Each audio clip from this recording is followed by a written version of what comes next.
Hey guys, Shanto here. Redmi 10 স্মার্টফোনটার ভিডিওতে আপনারা প্রায় 100-এরও বেশি কমেন্ট করেছেন। তো চলুন আজকে Redmi 10 স্মার্টফোনটা সম্পর্কে আপনাদের করা বেশ কিছু কমেন্টের অর্থাৎ কোশ্চেনের অ্যান্সারগুলো সলভ করা যাক।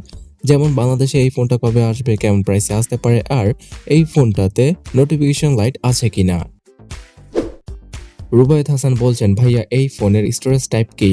eMMC 5.1 এর স্টোরেজ টাইপের সাথে আসে Redmi 10 স্মার্টফোনটা, বিকজ মিডিয়াটেকের G88 প্রসেসরটা সর্বোচ্চ এই স্টোরেজ টাইপটাকে সাপোর্ট করে। যদি UFS 2.1 এর স্টোরেজ টাইপটা থাকতো তাহলে আরো কিছুটা বেটার হতে পারতো। অভিজিৎ বাবলু বলছেন যে ব্যাটারি কত এমএইচ? দেখুন, আমি ভিডিওতে মেনশন করে দিয়েছি 5000 এমএইচ এর ব্যাটারির সাথে আসে Redmi 10 স্মার্টফোনটা। আফজানুর আরফ তিনি বলছেন, ভাই এতে কি GCAM সাপোর্ট করবে? এছাড়া অনেকে আমার কাছে কোশ্চেন করেছেন যে Redmi 10 স্মার্টফোনটাতে GCAM ইউজ করা যাবে কিনা। যদি Redmi 10 স্মার্টফোনটা স্ন্যাপড্রাগনের কোনো অ্যাসোসির সাথে আসতো তাহলে অবশ্যই এই ফোনটা ইজিলি GCAM সাপোর্ট করতো, অথবা কোনো না কোনো GCAM এর ভার্সন এই স্মার্টফোনটাতে ইজিলি ইনস্টল করা যেত। তবে মিডিয়াটেকের G88 প্রসেসরটা একটা নতুন প্রসেসর, আর এখানে হয়তো GCAM এর অল্প কিছু ভার্সনই সাপোর্ট করবে, তাও আবার ডেভেলপাররা যদি এখানে GCAM কে পোর্ট করে থাকে। ব্যাড বয় জিজ্ঞাসা করছেন গেমিং কেমন? গেমিং এর ক্ষেত্রে আপনারা পাবজি গেমটি স্মুথ প্লাস আলট্রা সেটিংসে খেলতে পারবেন, অর্থাৎ 40 FPS এ প্লে করা যাবে। এছাড়া HD গ্রাফিক্সে আপনারা 30 FPS এ প্লে করতে পারবেন পাবজি গেমটি Redmi 10 স্মার্টফোনে। আর কল অফ ডিউটি গেমটা হাই গ্রাফিক্সে রেখে প্লে করা যাবে, তবে জেমশন ইম্প্যাক্টের মতো গেমগুলো না খেললেই বেটার হয়। এছাড়া ফ্রি ফায়ার গেমটি আপনারা অনায়াসে হাই গ্রাফিক্সে প্লে করতে পারবেন। তাছাড়া Redmi 10 স্মার্টফোনের ডিসপ্লেতে 90 হার্জের রিফ্রেশ রেটের পাশাপাশি 180 হার্জের টাচ স্যাম্পলিং রেটটা থাকায় আপনারা অনেক স্মুথ একটা ফিল পাবেন যখন কিনা ফোনটা ডিসপ্লেকে টাচ করবেন, আর এই জিনিসটা গেমিং এর ক্ষেত্রে সবাইকে অনেক বেশি হেল্প করবে। বাংলাদেশে এর প্রাইস কত হবে? আমি ভিডিওর মধ্যে বলেছিলাম যে 14 থেকে 17 কি 18,000 টাকার মধ্যে Redmi 10 স্মার্টফোনটা 464 এবং 6128 জিবির ভেরিয়েন্টটা বাংলাদেশের মার্কেটে অফিসিয়াল ভাবে পাওয়া যেতে পারে। তো আমরা যদি সর্বোচ্চ প্রাইসটাও হিসাব করি তাহলে 464 ভেরিয়েন্টটা আপনারা 15,000 টাকায় পেয়ে যাবেন, আর 6128 জিবির ভেরিয়েন্টটা 17 কি 18,000 টাকায় ইজিলি পাওয়া যেতে পারে বাংলাদেশে অফিসিয়াল ভাবে। ভাই এই মোবাইলটা কোথায় পাওয়া যাবে? যখন কিনা বাংলাদেশে আসবে তখন যে কোনো Xiaomiর আউটলেটে আপনারা পেয়ে যাবেন। এছাড়া তারা যদি অনলাইনের মাধ্যমে বিভিন্ন ই-কমার্স সাইটে সেল করে থাকে তাহলে তো আরো ভালো হবে, যেহেতু Xiaomiর আউটলেট বাংলাদেশে খুবই কম। বাংলা ফান বলছেন, ভাইয়া এটা কি 5G?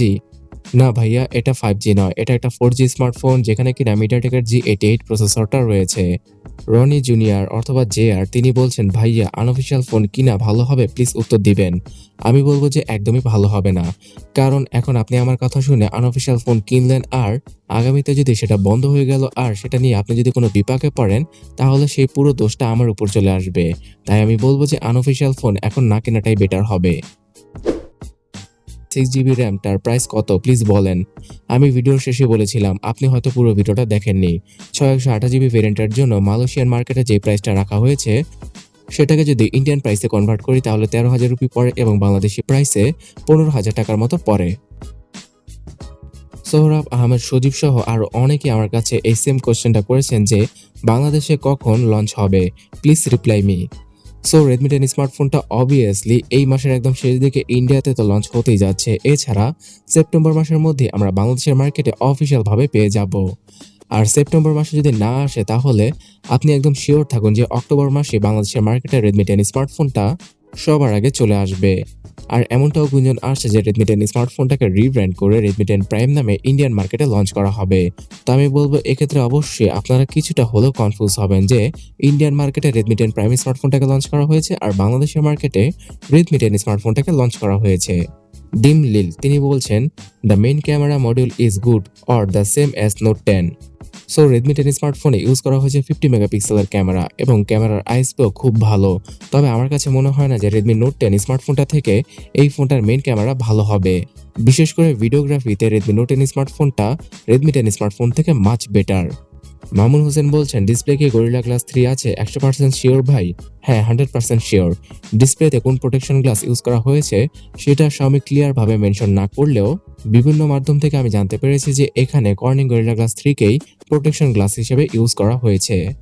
আর এদিকে মুন্সি নাহিদ তিনি আমাদেরকে কমেন্টে জানিয়েছেন যে ভাই Redmi Note 10 Pro 64MP officially পাওয়া যাবে বাংলাদেশে? হ্যাঁ, অফিসিয়ালি পাওয়া যায়, আর সেই ফোনটার প্রাইস খুব সম্ভবত 25 থেকে 27,000 টাকার মধ্যে। ভাই দয়া করে সঠিক সিদ্ধান্ত নিতে সাহায্য করুন প্লিজ। OnePlus Nord N10 নাকি Redmi 10 Pro কোনটা নিব? দেখুন এখানে Redmi 10 Pro নামে কোনো স্মার্টফোন এখন অবধি লঞ্চ হয়নি। আপনি হয়তো Redmi Note 10 Pro স্মার্টফোনটার কথা বলছেন। সো এখানে অবশ্যই আপনি Redmi Note 10 Pro স্মার্টফোনটা নিতে পারেন কারণ সেখানে 120 হার্টজের AMOLED প্যানেলের সাথে সাথে খুব ভালো স্পেসিফিকেশন প্রদান করেছে Xiaomi।